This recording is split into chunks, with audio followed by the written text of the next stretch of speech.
ஓம் ஸ்ரீ வராகிதாயே போற்றி போற்றி, சிம்ம வாகினியே போற்றி. நல்லதே நினைப்போம், நல்லதே நடக்கும்.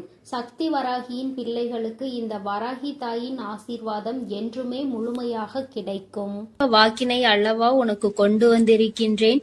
நீண்ட நாட்களுக்கு பிறகு உன்னுடைய குலதெய்வத்திடம் இருந்து உனக்கான நல்ல செய்தி ஒன்று வந்திருக்கிறது. என் தங்கமே, இந்த நல்ல நாளில் உன் குலதெய்வம் உனக்கு நல்ல வாக்கு தர வேண்டும் என்று நினைக்கிறார்கள். அதற்கு அவர்கள் தேர்ந்தெடுத்திருப்பது உன் தாயானவள் என்னைத்தான். என் தங்கமே, அவர்கள் உன்னிடத்தில் பேச வேண்டும் என்று நினைத்த விஷயம் உன்னுடைய வாழ்க்கை சம்பந்தமானதுதான், வேறெதுவும் கிடையாது. என் பிள்ளையே, நீ உன் வாழ்க்கையில் நடக்கின்ற ஒவ்வொரு நிகழ்வுகளையும் இந்த தாயானவள் நான் வந்து பார்ப்பதற்கு முன்பாக அவர்கள் பார்க்க தொடங்கி விடுகிறார்கள் அல்லவா? அவர்கள்தானே முதன்மையானவர்கள். நீ என்ன நிகழ்வுகளை இல்லத்தில் நடத்தினாலும், உன் வாழ்க்கையில் என்ன நடந்தாலும் அது யாருக்கு தெரிகின்றதோ இல்லையோ, உன்னுடைய குலதெய்வத்திற்கு சர்வ நிச்சயமாக தெரியும் என்பதில் எந்த ஒரு மாற்று கருத்தும் கிடையாது. இந்த தாயானவள் நானே உன் குலதெய்வத்திற்கு பின்னால் உன்னை காண வர முடியும் என்பதை நீ புரிந்து கொள்ள வேண்டும். உனக்கு என்ன கஷ்டம் வந்தாலும், உனக்கு என்ன பிரச்சனைகள் வந்தாலும், உன்னை தேடி முதலில் வருவது உன்னுடைய குலதெய்வம் என்பதில் எந்த ஒரு மாற்று கருத்தும் கிடையாது. என் தங்கமே, உன்னுடைய குலதெய்வம் உன் கஷ்டங்களை எல்லாம் முன்னின்று காண்கின்றார்கள். அவர்கள் தருகின்ற வாக்கினை ஒருபொழுதும் நீ தவறவிட்டு விடக்கூடாது. ஏனென்றால் என் பிள்ளையே, உன்னுடைய வாழ்க்கையில் நடக்க இருக்கின்ற எல்லா விஷயங்களையும் தெரிந்து வைத்திருப்பவர்கள் அவர்கள்தான். நிச்சயமாக உனக்கு அதற்கான நல்ல தீர்வினையும் கொண்டு வந்து சேர்ப்பார்கள் என்பதில் எந்த ஒரு சந்தேகமும் வேண்டாம். உன்னுடைய பிரச்சனைகளுக்கெல்லாம் முதலில் தீர்வு அவர்களிடம்தான் அதிகமாக இருக்கும். அவர்கள் சொல்கின்ற எல்லா விஷயங்களையும் உன் அம்மா நான் அப்படியே உன் வாழ்க்கையில் நடத்தி கொடுப்பேன். நான் தனித்து நின்று எதையும் உன் வாழ்க்கையில் செய்வது கிடையாது. உன் குலதெய்வத்திடம் இருந்து கருத்து கேட்டுதான் உன் வாழ்க்கையில் என்ன நடத்த வேண்டும் என்ற முடிவுகளை நான் எடுக்க முடியும்.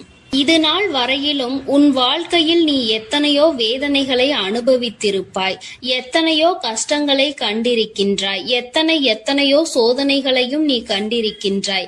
பல சோதனைகளை கண்டு இந்த வாழ்க்கையில் நீ வெற்றி பெறக்கூடிய சூழ்நிலையை இப்பொழுதுதான் உணர தொடங்கி இருக்கின்றாய். அதனால்தான் இன்று உன்னுடைய குலதெய்வத்தின் வாக்கினை நான் கொண்டு வந்திருக்கின்றேன். என் அன்பு பிள்ளையே, இந்த நல்ல நாளில் குலதெய்வத்தின் வாக்கு கிடைப்பது என்பது அத்தனை சாதாரண விஷயம் கிடையாது. என் தங்கமே, அதனால் உனக்கு கிடைக்கும் பொழுது அதனை நீ சரியாக உன் வாழ்க்கையில் பயன்படுத்திக் கொள் என்றுதான் அம்மா சொல்கின்றேன். என்றென்றைக்கும் உனக்கு நல்ல ஆசீர்வாதங்களை வழங்கி கொண்டு இருக்கின்றார்கள். அவர்களை நீயே வேண்டாம் என்று தள்ளி நிற்க சொன்னாலும் அவர்கள் உன்னை விட்டு ஒரு அடி கூட விலகி நிற்பது இல்லை என்பதை நீ புரிந்து கொள்ள வேண்டும். என் தங்கமே, எல்லாவற்றிற்கும் முதன்மையாக இருக்கக்கூடிய உன் குலதெய்வம் இன்று உனக்கு தர வந்திருக்கின்ற இந்த வாக்கானது உன்னுடைய வாழ்க்கையில் அதிசக்தி வாய்ந்த வாக்காக இருக்கும்.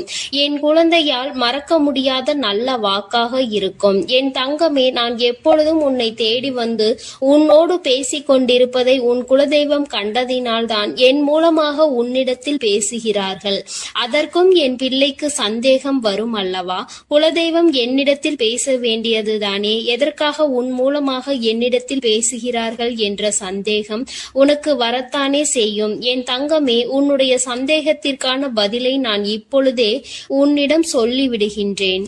நீ என்னோடு அதிக அன்போடு இருப்பதனால் என் மூலமாக உன்னை காண வந்திருக்கின்றார்கள்.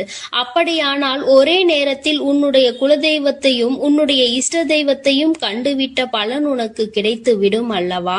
என் தங்கமே, இந்த தாயானவள் உன் வாழ்க்கையில் எந்த அளவிற்கு இடத்தை பிடித்திருக்கிறேன் என்பது நான் நன்கு உணர்ந்த விஷயம்தான். என் பிள்ளையே, நீண்ட நாளாக உன் தாயானவள் உன் வாழ்க்கையில் இருக்கின்ற ஒரு கஷ்டத்தை புரிந்துதான் அதற்கான தீர்வினை கொடுப்பதற்காக வந்திருக்கின்றேன். இனி இந்த வாழ்க்கையில் உனக்கு நல்லது நடக்கும் என்பதை நீ முழுமையாக நம்பிவிட்டாலே போதும். எல்லா கஷ்டங்களிலும் இருந்து உனக்கு நான் நிச்சயமாக ஒரு நல்ல நிலையை கொடுப்பேன். இதில் எந்த ஒரு மாற்று கருத்தும் கிடையாது. எல்லா சூழ்நிலைகளும் உன் வாழ்க்கையில் மாறிவிடும். குலதெய்வம் இன்று உனக்கு தருகின்ற வாக்கினை சரியாக கேட்டுக்கொள். அதை உன்னுடைய மனதிற்குள் நீ பதிய வைத்துக்கொள். என் குழந்தையே, உன் குலதெய்வம் உன்னிடத்தில் சொல்கின்ற முக்கிய முக்கியமான விஷயம், உன் வாழ்க்கையில் பல மாற்றங்கள் ஏற்பட போகிறது என்றுதான் சொல்கின்றார்கள். ஒரு கஷ்டத்தில் இருந்து நீ மீண்டு வரப் போகின்றாய். உன்னை கை நீட்டி பேசிய ஒருவர் உன்னிடத்தில் மன்னிப்பு கேட்கப் போகின்றார். உன் மனதினை காயப்படுத்திய ஒருவர் இன்று வேதனைப்பட்டு கொண்டிருக்கிறார். குலதெய்வத்தின் முன்னால் நின்று யாரெல்லாம் உன்னை சபித்தார்களோ அவர்கள் வாழ்க்கை கேள்விக்குறியாக மாறி நின்று கொண்டிருக்கிறது. இப்படி ஒவ்வொருவரும் அவர்கள் வாழ்க்கையில் செய்திருக்கின்ற விஷயங்களை கண்டு மனம் வேதனை பட போகின்றார்கள். உனக்கு வாழ்க்கையில் கஷ்டம் வந்துவிட்டது என்று எண்ணி வருத்தப்படாமல், என் பிள்ளையே, இனி உன் வாழ்க்கையில் நடப்பது எல்லாமே உன் சந்தோஷத்தை மட்டுமே அடிப்படையாக கொண்டது என்பதை நீ புரிந்து கொண்டால் போதும். என் பிள்ளையே, இந்த வாழ்க்கை உனக்கு கொடுத்தது எல்லாமே இனி உன்னுடைய மனநிலையில் சந்தோஷத்தை கொண்டு வந்து கொடுக்கும் என்பதை நீ புரிந்து கொண்டால் போதும். எல்லோரும் ஒரு நாள் இந்த தாயானவள் என்னுடைய வாழ்க்கையில் என்ன நடத்தி கொடுத்தாள் என்று நிச்சயமாக யோசிக்கின்றபடி உன் வாழ்க்கையில் அம்மா நிச்சயமாக நல்ல விஷயத்தை நடத்தி கொடுப்பேன் என்பதை நீ புரிந்து கொண்டால் போதும். இப்பொழுதெல்லாம் இந்த வாழ்க்கையில் நீ பட்ட கஷ்டங்களுக்காக வேதனைப்பட்டு நின்றாயோ, அந்த நேரத்தில் எல்லாம் உன் குலதெய்வமும் உன் தாயானவள் நானும் உன்னை காக்க வந்திருக்கிறோம் என்பதை ஒரு நாளும் நீ மறந்துவிடக் கூடாது. ஒரு விஷயம் தவறு என்று தெரிந்துவிட்டால் அதை ஒரு நாளும் என் பிள்ளை நீ செய்ய துணியாதே. அதே நேரத்தில் ஒரு விஷயத்தை செய்யும் பொழுது அது உனக்கு சரி என்று தோன்றிவிட்டது என்றால் யார் சொன்னாலும் அதன் பிறகு அதை நீ நிறுத்தி விடாதே. நல்லபடியாக அதை செய்து நீ வெற்றி பெறுவதற்கான முயற்சிகளை எடுத்துக்கொள்ள வேண்டுமே தவிர ஒரு நாளும் என் பிள்ளை இந்த வாழ்க்கையில் நீ அடைய நினைக்கின்ற விஷயங்களை அடையாமல் விட்டுவிடக் கூடாது. உன்னுடைய முயற்சி இந்த வாழ்க்கையில் அதிகமாக இருப்பது போல இனி உன் வாழ்க்கையில் நடப்பது எல்லாமே உன் சந்தோஷத்தை மட்டுமே அடிப்படையாக கொண்டது என்பதனை நீ புரிந்து நடந்து கொள்ள வேண்டும். உனக்கு என்றென்றைக்கும் உன்னுடைய குலதெய்வம் துணை இருக்கின்றது என்பதை புரிந்து கொண்டு உனக்கு என்னாலும் இந்த தாயானவளின் உடைய ஆசீர்வாதங்கள் இருக்கும் என்பதை நினைவில் வைத்துக் கொண்டு நீ செய்ய நினைக்கின்ற விஷயங்கள் எல்லாவற்றையும் சரியாக செய்து கொண்டு இருக்க வேண்டும். என் தங்கமே, என்றெல்லாம் இந்த தாயானவள் உன் வாழ்க்கையில் வருகின்றாரோ என் தங்கமே, என்றெல்லாம் இந்த தாயானவள் உன் வாழ்க்கையில் வருகின்றாளோ அன்றெல்லாம் என் கூட உன்னை காண உன் குலதெய்வமும் வருகிறார் என்பதை நீ மறந்துவிடக் கூடாது.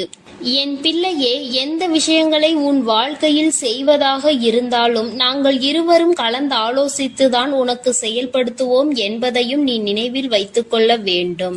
என் பிள்ளையே, நீ கேட்பதை தெளிவாக கேட்க வேண்டும். அப்பொழுதுதான் உனக்கு கொடுக்கின்ற தெய்வங்களும் எதையும் யோசிக்காமல் கொடுக்கும் என்பதை நீ புரிந்து கொள்வாய். எதையும் கண்மூடித்தனமாக உனக்கு கிடைக்க வேண்டும் என்று நீ நினைத்து கொண்டிருந்தால் நிச்சயமாக அது உன்னை வந்து சேராது. உனக்கு பிறகு அதனால் நீ படுகின்ற கஷ்டங்களை நாங்கள் வேடிக்கை பார்க்க முடியாது. எதை கொடுக்க வேண்டுமோ அதை சர்வ நிச்சயமாக உனக்கு நாங்களே தேடி வந்து கொடுப்போம் என்பதில் எந்த ஒரு மாற்று கருத்தும் கிடையாது. என் தங்கமே, இந்த வாழ்க்கையில் உனக்கு நடந்துவிட்ட எல்லா விஷயங்களிலும் இருந்து நீ நல்லபடியாக மீண்டு வர போகின்றாய். அவர் உன் வாழ்க்கையில் உனக்கு கஷ்டங்களை கொடுக்கிறார் என்று நீ நினைத்து விடாதே. அவர்கள் நிச்சயமாக உன்னை நினைத்து வருத்தப்பட தான் செய்கின்றார்கள். உனக்கு நல்ல நேரம் ஆரம்பித்து விட்டது என்பதை தான் உன் குலதெய்வம் இன்று நான் உன்னிடத்தில் சொல்ல வந்தேன். இனி எந்த சூழ்நிலையிலும் நீ கவலைப்படாமல் இரு. நான் உன் வாழ்க்கையை உயர்நிலைக்கு கொண்டு செல்ல போகின்றேன். என் குழந்தையே, உன் குலதெய்வ வாக்கினை நீ கேட்டுவிட்டாய் அல்லவா? உன்னோடு இருந்து உன் வாழ்க்கையை உயர்த்துவதற்காக அவர்கள் வந்திருக்கின்றார்கள். இனி ஒருபோதும் என் பிள்ளை நீ தடம் புரண்டு சென்று விடாதே. நல்லது நடக்கின்ற நேரத்தில் உன் குலதெய்வம் உன்னை காண வந்திருக்கிறது என்றால் என் பிள்ளையே, இனி இந்த வாழ்க்கையில் என்றென்றைக்கும் உனக்கு சந்தோஷம் மட்டுமே நிலைத்திருக்க போகிறது என்பதை நீ புரிந்து கொண்டு விட்டால் போதும். என் அன்பு பிள்ளைக்கு இந்த தாயானவளினுடைய ஆசீர்வாதங்களும் உன் குலதெய்வத்தினுடைய ஆசீர்வாதங்களும் எப்பொழுதும் முழுமையாக கிடைக்கும். என் தங்கமே, அதனால் நீ எதற்காகவும் கலங்காதே, எதை நினைத்தும் வருந்தாதே. நீ நல்லதையே நினைத்தால் உன் வாழ்வில் எல்லாம் உனக்கு நல்லதாக மட்டுமே நடக்கும். என் அன்பு பிள்ளையே, உன்னை கண்ணீர் சிந்த வைத்தவர்கள் கண் கலங்கி நிற்கப் போகின்றார்கள். என் தங்கமே, இன்று இந்த தாயானவள் உன்னுடைய குலதெய்வ வாக்கினை கொண்டு வந்திருக்கின்றேன். குலதெய்வ வாக்கை தவிர்த்து விடாதே. ஏனென்றால் உன்னுடைய மிகப்பெரிய கேள்விக்கு உன் குலதெய்வத்திடம் இருந்து உனக்கு பதில் வந்திருக்கின்றது. என் தங்கமே, இன்று இந்த தாயானவள் உன்னை தேடி வந்து உனக்கான நல்ல வாக்கினை கொண்டு வந்ததற்கு மிகவும் முக்கியமான காரணம் என்ன தெரியுமா? என் பிள்ளைக்கு மனதில் இருக்கின்ற ஒரு மிகப்பெரிய குழப்பத்திற்கு தீர்வினை கொண்டு வந்து சேர்க்க வேண்டும் என்பதுதான். நான் இங்கே கண்ணீர் சிந்துகிறேன், யாருக்கும் எந்த துரோகத்தையும் செய்யாமல். ஆனால் என்னை கண்ணீர் சிந்த வைத்தவர்கள், என்னை மனம் வருந்த வைத்தவர்கள் அங்கே நிம்மதியாக இருப்பதற்கு என்ன காரணம் தாயே என்று என் பிள்ளை நீ என்னை பார்த்து கேட்கின்றாய் அல்லவா? இந்த கேள்விக்கு உனக்கு நான் பதில் கொடுக்க வேண்டும் அல்லவா? என் குழந்தையே, நீ எத்தனையோ கண்ணீர் சிந்தினாய். சரி, நீ இப்படி கண்ணீர் சிந்துவதற்கு யார் காரணம் என்று ஒரு நொடி உணர்ந்து பார்த்தாயா? உண்மையாகவே நீ இப்பொழுது சிந்திய இந்த கண்ணீருக்கு அவர்கள் உண்மையில் தகுதியுடையவர்கள் தானா? அவர்கள் பேச்சுக்கு நீ மதிப்பு கொடுத்தது நியாயம்தானா என்பதை முதலில் நீ தெளிவாக புரிந்து கொண்டிருந்தால் உனக்கே பாதி பதில் அப்பொழுதே கிடைத்திருக்கும். சரி, அவர்கள் சொல்வதை சொல்லிவிட்டார்கள், நீயும் அழுவதை அழுது விட்டாய். இப்பொழுது உன் குலதெய்வம் இதற்கு பதில் சொல்ல வந்ததற்கு காரணம் என்ன தெரியுமா? இது உன் குலதெய்வத்தின் வார்த்தைகளுக்கு உன் வாழ்க்கையில் இடம் கொடுக்க வேண்டிய காரியமாக மாறிவிட்டது. ஏனென்றால் இந்த பிரச்சனைகள் உன் குலத்தில் இருக்கின்ற பிள்ளைகளுக்கு இடையே ஆனது. குலதெய்வம் 2 பேருக்குமே தெய்வமாக உனக்கு இருக்கலாம், அவர்களுக்கு இல்லாமலும் போகலாம். ஆனால் உன் குலதெய்வம் அப்படி அல்ல. இருவருக்குமே உன் குலதெய்வம் ஒன்று என்பதனால் இப்பொழுது அவர்கள் இதற்கு பதில் தர வேண்டிய கட்டாயம் வந்துவிட்டது. நீ சிந்திய கண்ணீர் அவர்கள் மனதை அல்லவா ரணமாக்கி விட்டது. நீ தேவையோடுதான் கண்ணீர் சிந்தினாய், தேவையில்லாமல் கண்ணீர் சிந்தவில்லை. இதுவெல்லாம் அவர்களுக்கு நன்றாக தெரியும். என் குழந்தையே, நீ தவறுகள் செய்திருந்தாலும் சரி, தவறுகள் செய்யாவிட்டாலும் சரி, அதற்கு என்ன விஷயங்கள் என்ன காரணங்களாக உன் வாழ்க்கையில் வந்தாலும் அதை நீ சரியான கோணத்தில் எதிர்கொண்டு இருக்க வேண்டுமே தவிர ஒருபொழுதும் அழுது உன்னுடைய நிலையில் இருந்து நீ இறங்கி வந்திருக்க கூடாது. என் குழந்தையே, நீயாகவே உன்னுடைய நிலையில் இருந்து இறங்கி வந்ததனால் இன்று உனக்கு இருக்கின்ற கஷ்டங்கள் ஏராளமாகிவிட்டது.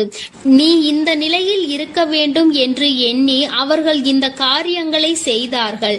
இப்பொழுது சந்தோஷமாக அவர்கள் இருக்கின்றார்கள். அவர்களுக்கு சந்தோஷத்தை கொடுத்துவிட்டு நீ இங்கே வேதனைப்பட்டு கொண்டிருக்கிறாய் என்றுதான் உன்னுடைய குலதெய்வம் சொல்கின்றார்கள். அது மட்டும் அல்லாமல் நீ இன்னமும் சில செயல்களை வேண்டாதவைகளாக செய்து கொண்டிருக்கிறாய் என்று அவர்கள் மனம் வருத்தப்படுகின்றார்கள். யாருக்கு என்ன பிரச்சனை என்றாலும் அதை இழுத்து உன் தலையில் போட்டுக் கொள்வதே மிகப்பெரிய வேதனைக்குரிய செயலாகும். அவர்கள் நினைக்கின்றார்கள், அடுத்தவர்கள் படுகின்ற கஷ்டங்களை பார்த்து மனம் இறங்குவதில் தவறில்லை. அதற்கு அவர்கள் உன்னிடத்தில் உதவிகள் கேட்டால் மட்டும்தானே செய்து கொடுக்க வேண்டும். மாறாக நீயாகவே உள்ளே நுழைந்து அவர்களுக்கு உதவுகிறேன் என்று சொல்லிவிட்டு நாளை உன்னுடைய கஷ்டங்களுக்கு யாரும் உனக்கு உதவிக்கு வராமல் நீ நிற்கும் பொழுது அது எத்தனை பெரிய வேதனையாக இருக்கும் என்பதை உன்னால் புரிந்து கொள்ள முடியும். அதற்காக கைமாறு கருதாமல் உதவி செய்ய வேண்டும் என்று சொல்லி இருக்கின்ற பொழுது நீ உதவிகளை செய்யக்கூடாது என்று சொல்கின்றேனே என்று என் பிள்ளை நீ நினைக்கலாம். என் தங்கமே, வாழ்க்கையில் இப்பொழுதெல்லாம் பல மாற்றங்கள் வந்துவிட்டது. முன்பு போல இப்பொழுது இருக்கின்றவர்கள் எல்லாம் இல்லை. ஒரு உதவியை செய், அதற்கு கைமாறு எதிர்பார்ப்பது மட்டும் அல்லாமல் அந்த உதவிகளை செய்தவர்களுக்கே குழி தோண்ட நினைப்பதுதானே இப்பொழுது இருக்கின்ற மனிதர்களின் மனநிலையாக இருந்து கொண்டிருக்கிறது. அடுத்தவர்கள் வாழ்க்கையில் கெடுதல் நினைக்க ஒருவரும் ஒரு அளவு கூட சிந்திப்பது கிடையாது. யாருக்கு வேண்டுமானாலும் என்ன வேண்டுமானாலும் செய்ய நினைக்கிறார்கள். அதனால் அவர்கள் நினைக்கின்ற விஷயங்கள் எல்லாம் சரிதான் என்று எல்லாவற்றையும் விட்டுவிடக் கூடாது என்றுதான் உன் குலதெய்வம் சொல்கின்றார்கள். வேண்டியவர்கள் வேண்டாதவர்கள் என்றெல்லாம் இப்பொழுது கிடையாது. உண்மையில் எவரினுடைய வார்த்தைகள் உனக்கு ஆறுதலையும் அன்பையும் கொடுக்கின்றதோ அவர்கள் மட்டுமே உனக்கு வேண்டிய யாருடையவர்கள், உனக்கு யாருடைய வார்த்தைகள் உனக்கு வேதனைகளை அதிகமாக கொடுக்கின்றதோ அவர்கள் உனக்கு வேண்டாதவர்கள். இப்பொழுதெல்லாம் இப்படிதான் உனக்கு இருக்கின்ற உறவுகளை கணிக்க வேண்டுமே தவிர ஒருபொழுதும் நீ உறவுகள் என்று எண்ணி தேவையில்லாத நட்புகளை வளர்த்து கொள்ளாதே. என் பிள்ளையே, தெரியாதவர்கள் கூட ஓடி வந்து உதவிகளை செய்து கொடுத்து விடுவார்கள். தெரிந்தவர்கள் இங்கே உதவிகளை செய்வது கிடையாது. தெரிந்தவர்கள்தான் அடுத்தவர்களுக்கு உதவிகளை செய்தால் எங்கே அவர்கள் வாழ்க்கையில் முன்னேற்றம் வந்துவிடுமோ என்று எண்ணி அதை செய்ய மறுக்கின்றார்கள். என் தங்கமே, இதையெல்லாம் இனிமேல் உன் வாழ்க்கையில் நடக்க இருக்கின்ற விஷயங்கள்.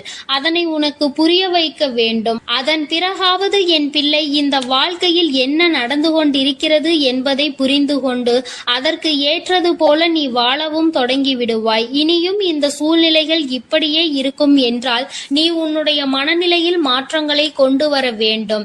நான் இப்படிதான் இருப்பேன், இப்படிதான் வேதனையை அனுபவிப்பேன் என்றால் யாராலும் உன்னை எதுவும் செய்துவிட முடியாது அல்லவா? உன்னுடைய குலதெய்வம் அதை தான் சொல்லி அங்கே வேதனைப்பட்டு கொண்டிருக்கின்றார்கள்.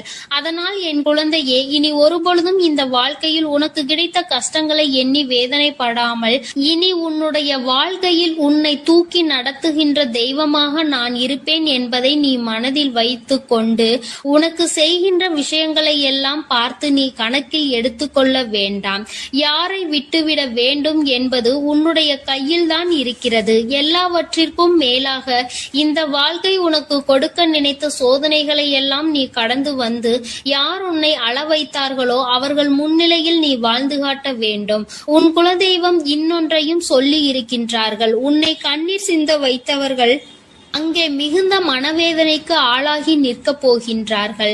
அடுத்தவர்களுக்கு வேதனையை கொடுப்பதற்கு முன்பாக சற்று சிந்தித்து இருந்தால் இன்று அவர்கள் நல்ல நிலைக்கு வந்திருப்பார்கள். ஆனால் அவர்கள் இன்று உன் குலதெய்வத்தின் கையால் தண்டனை பெறுவதற்கு தயாராக நிற்கின்றார்கள். இனியாவது இந்த வாழ்க்கையை பற்றிய கவலை மற்றவர்கள் மீது செலுத்தாமல் உனக்கு நல்லபடியாக இருக்கும் என்பதை நீ மனதார நம்பிவிட்டால் போதும். எப்பொழுதுமே உனக்கு மன நிம்மதி கிடைக்கும். உன் குலதெய்வம் உனக்கு துணையாக இருக்கின்றது. உன் குலத்தில் இருக்கின்றவர்கள் தானே என்று அவர்கள் யாரையும் விட்டுவிடுவதில்லை. அவர்கள் தவறு செய்கின்றவர்களுக்கு தண்டனை என்ற ஒன்று எப்பொழுதும் கிடைத்தே தீரும் என்றுதான் சொல்கின்றார்கள். அந்த தண்டனையை அவர்கள் இந்த வாழ்க்கையில் அனுபவித்தே தீருவார்கள் என்பதிலும் எந்த மாற்று கருத்தும் கிடையாது. எதுவாக இருந்தாலும் இல்லையே, நீ மட்டும் மனதார எந்த துரோகத்தையும் செய்து விடாதே. இனி இந்த வாழ்க்கை உனக்கு நல்லதை கொடுக்க வேண்டும் என்றால் கெட்ட மனிதர்களிடம் இருந்து சற்று ஒதுங்கி இருக்க பழகிக்கொள். அவர்களை பற்றி தெளிவாக புரிந்து கொண்டு அவசரப்பட்டு நீ அழுது உன்னுடைய பலவீனத்தால் உன் சந்தோஷத்தை நீயே இழந்து விடாதே. என் அன்பு பிள்ளைக்கு இந்த தாயானவளினுடைய ஆசீர்வாதங்களும் உன் குலதெய்வத்தினுடைய ஆசீர்வாதங்களும் எப்பொழுதும் முழுமையாக கிடைக்கும். என் தங்கமே, அதனால் நீ எதற்காகவும் கலங்காதே, எதை நினைத்தும் வருந்தாதே. நீ நல்லதையே நினைத்தால் உன் வாழ்வில் எல்லாம் உனக்கு நல்லதாக மட்டுமே நடக்கும். என் அன்பு பிள்ளையே, இன்று உன்னுடைய குலதெய்வத்திடம் இருந்து ஒரு முக்கியமான செய்தியோடு வந்திருக்கிறேன். அவர் உன்னுடைய வாழ்க்கை சம்பந்தமான ஒரு செய்தியினை தான் கொண்டு வந்திருக்கிறார். என் தங்கமே, என் மூலமாக அதனை உனக்கு தெரிவிக்க வேண்டும் என்று அவர்கள் ஆசைப்படுகின்றார்கள். ஏனென்றால் இந்த வராகியாகிய என்னுடைய ஆசீர்வாதங்களும் என்னுடைய உதவியும் சேர்ந்து உனக்கு கிடைக்க வேண்டும் என்று அவர்கள் நினைக்கின்றார்கள். அதனால்தான் என் மூலமாக உனக்கு அதனை தெரிவிக்க நினைக்கின்றார்கள். என் குழந்தையே, உன்னுடைய வாழ்க்கை இன்றிருக்கின்ற சூழ்நிலையை பார்த்து அவர்கள் மிகுந்த மனவேதனை அடைகின்றார்கள். ஏனென்றால் தேவையில்லாத அர்த்தமில்லாத கோபங்களினால் உன்னுடைய வாழ்க்கை இன்று தலைகீழாக மாறி கிடக்கின்றது. உன்னுடைய உண்மையான அன்பினை ஏற்றுக்கொள்ள முடியாமல் அதற்கு மதிப்பு கொடுக்காமல் தேவையில்லாத கோபதாபங்களால் உன்னை பிரிந்து உன்னுடைய உறவுகள் இருந்து கொண்டிருக்கிறது. என் தங்கமே, உன்னுடைய குலதெய்வம் இவற்றை எல்லாம் பார்த்து கொண்டுதான் இருக்கிறது. அவர்களுக்கு தெரியும் அல்லவா யார் மீது தவறு இருக்கின்றது, யார் மீது தவறு இல்லை என்று. என் தங்கமே, உன் மீது தவறு இல்லை என்பதை அவர்கள் நன்றாக புரிந்து கொண்டுதான் இப்பொழுது உன்னோடு பேச, உனக்கு நல்ல வாக்கு கொடுக்க, உன் மனதிற்கு நல்ல ஆறுதல் கொடுக்க வந்திருக்கின்றார்கள். உன்னுடைய மனதில் இருக்கின்ற வேதனைகளை அவர்களை விட வேறு யாராலும் உணர்ந்து கொள்ள முடியாது. உன்னுடைய குலத்தினை காக்கின்ற தெய்வம் இன்று நீ உன்னுடைய குலத்தோடு ஒன்றுபட்டு இல்லாமல் பிரிவினையில் இருப்பதைக் கண்டு அவர்கள் சிறிது மனவேதனையில் இருந்து கொண்டுதான் இருக்கின்றார்கள். ஆனாலும் உன் மீது தவறு இல்லை, உன்னை சுற்றி இருப்பவர்கள் மீதுதான் தவறு இருக்கின்றது. நயவஞ்சகத்தால் உன்னை வீழ்த்த நினைத்தவர்களை தான் நீ விட்டு பிரிந்திருக்கிறாய் என்பதும் அவர்களுக்கு நன்றாக தெரியும்.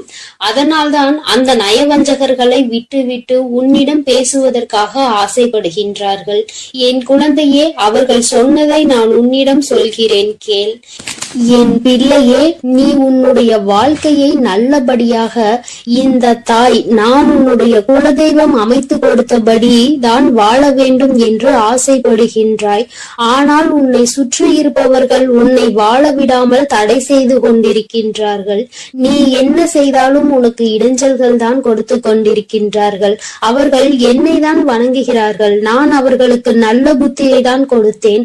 ஆனால் அவர்கள் தீய வழியை தான் நாடி செல்கின்றார்கள். நான் எத்தனையோ முறை அவர்களை நல்வழிப்படுத்துவதற்கு பல வாய்ப்புகளை ஏற்படுத்தி கொடுத்து பார்த்தேன்.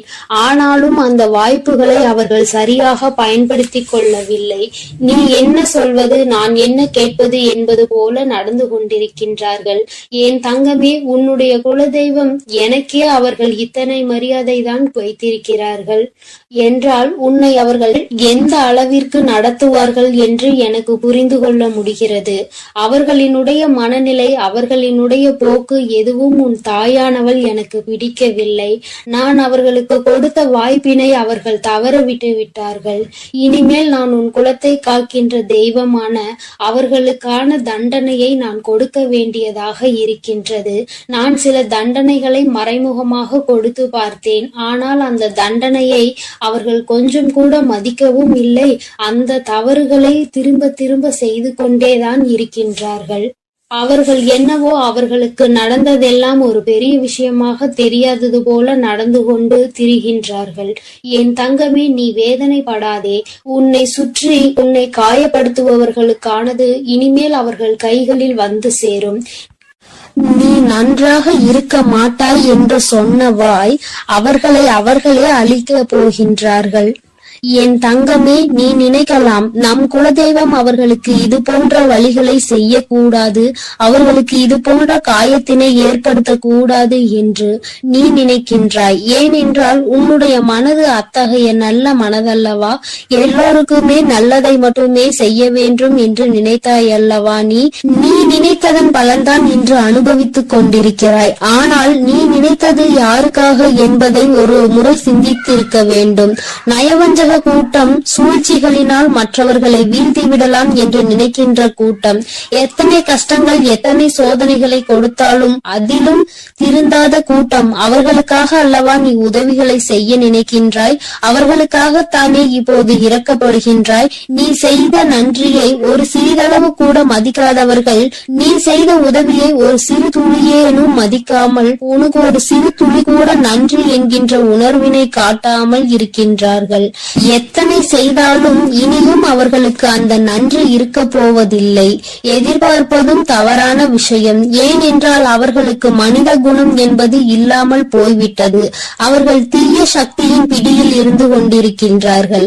அதனால் அவர்களை தீய சக்தியின் பிடியில் இருந்து மீட்டெடுப்பதோடு மட்டுமல்லாமல் நல்ல பாடத்தினை புகட்ட வேண்டுவது உன்னுடைய குலதெய்வத்தினுடைய கடமையாக இருக்கின்றது. என் தங்கமே, நீ வேதனைப்படாதே. உன் வாழ்க்கை சில சமயங்களில் உனக்கு பிரச்சனைகளை தரும் பொழுதெல்லாம் நீ நினைக்கின்றாய், அவர்கள் விட்ட சாபமாக இருக்குமோ, நம்மை சுற்றி சுற்றி நமக்கு செய்ய நினைத்த தீய வினைகளாக இருக்கும் என்று. என் தங்கமே, நிச்சயமாக அவர்களின் சாபங்களோ அவர்கள் தீய வினைகளும் ஒருபோதும் உன் வாழ்க்கையில் பலிக்காது.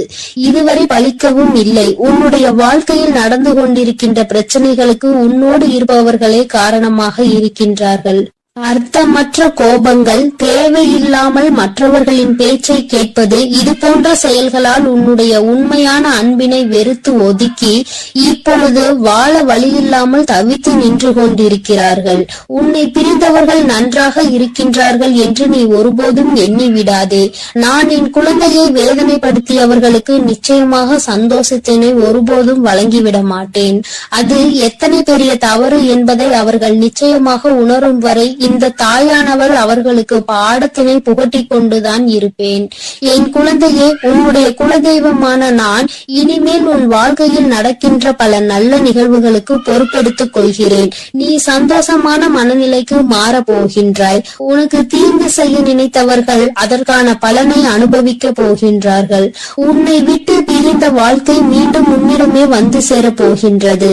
நீ உனக்கு யாரெல்லாம் நல்லது செய்யவில்லை, உன்னை பழிவாங்க வேண்டும் என்று நினைத்தார்கள், உனக்கு தீங்கு செய்ய வேண்டும் என்று நினைத்தார்கள் என்று நினைக்கிறாயோ, அவர்களை எல்லாம் நினைப்பதை முதலில் நிறுத்திவிடு. அவர்களை எல்லாம் ஒரு ஆளாக நீ மதிக்கவே வேண்டிய அவசியம் இல்லை.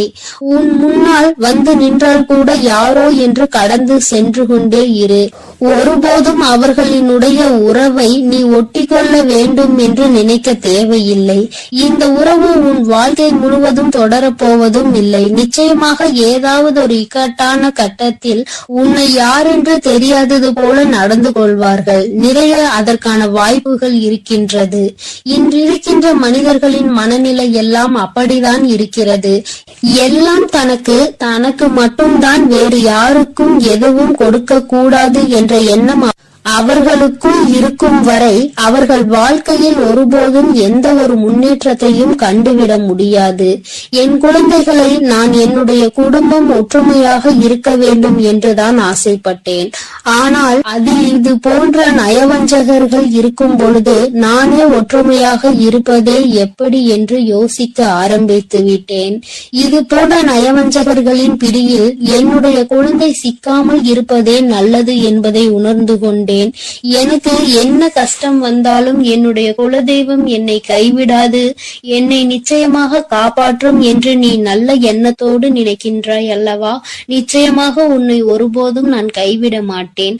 அதே சமயத்தில் உன் குடும்பத்திலேயே இருப்பவரே அவருக்கு நல்லது செய்வேன் என்று நினைத்து கொண்டு அவர் மனதில் எந்த ஒரு நல்ல எண்ணங்களும் இல்லாமல், நேர்மை என்பது துளி கூட இல்லாமல் செயல்களை செய்து கொண்டு இருக்கும் பொழுது ஒருபோதும் என்னுடைய ஆசிகள் அவர்களுக்கு கிடைக்காது. என் தங்கமே, உன்னுடைய குலதெய்வத்தினை வாக்கினை கேட்டாய் அல்லவா? ஒருபோதும் உனக்கு நயவஞ்சகத்தை செய்பவர்கள், உனக்கு துரோகத்தை செய்ய நினைப்பவர்களுக்கு அவர்கள் ஒருபோதும் துணை போகவும் மாட்டார்கள். அவர்களுக்கு எந்த ஒரு நல்ல விஷயங்களையும் செய்து கொடுக்கவும் மாட்டார்கள். உன்னுடைய உண்மையான பக்திக்கு நிச்சயமாக அவர்கள் நல்ல பலனை கொடுப்பார்கள். அதனால் நீ துரோகிகளை நினைத்து வருத்தப்படாதே, அவர்களை நினைத்து வேதனைப்படாதே. என்ன வேண்டுமானாலும் அவர்கள் செய்துவிட்டு போகட்டும். உன்னுடைய குலதெய்வத்தோடு இந்த வராகியும் உனக்காக எப்பொழுதும் நிற்கும் பொழுது நீ எதற்காகவும் வருந்த கூடாது. அவரவர் செய்கின்ற காரியங்களுக்கான பலனை நிச்சயமாக அவரவர்களே அனுபவிப்பார்கள். அவை எல்லாம் இனி உன் கண் முன்னே நிகழும் என்பதில் எந்த ஒரு மாற்று கருத்தும் கிடையாது. தன்னுடைய வினையை தானே சுமந்துவிட்டு செல்லட்டும். நீ இது போன்ற மனிதர்கள் இடையே ஒருபோதும் பழக்கத்தை வைத்துக் கொள்ள வேண்டாம். இனியும் இந்த நட்பு தொடருவதனால் எந்த ஒரு பயனும் இல்லை என் செல்ல குழந்தையே. அதனால் நீ கவனமாக இரு. நானும் உன் குலதெய்வமும் எப்போதும் உன்னோடே இருக்கிறோம். நீ எதற்காகவும் கலங்கி நிற்க வேண்டாம். நான் உங்களோடு இருந்து உங்களை எப்பொழுதும் வழிநடத்தி சென்று கொண்டேதான் இருக்கிறோம். என் அன்பு பிள்ளைகளுக்கு இந்த வராகி அம்மாவின் ஆசீர்வாதமும் அருளும் முழுமையாக கிடைக்கட்டும். ஓம் அண்ட பேரண்டமே போற்றி, ஓம் ஆதி வராகியே போற்றி போற்றி.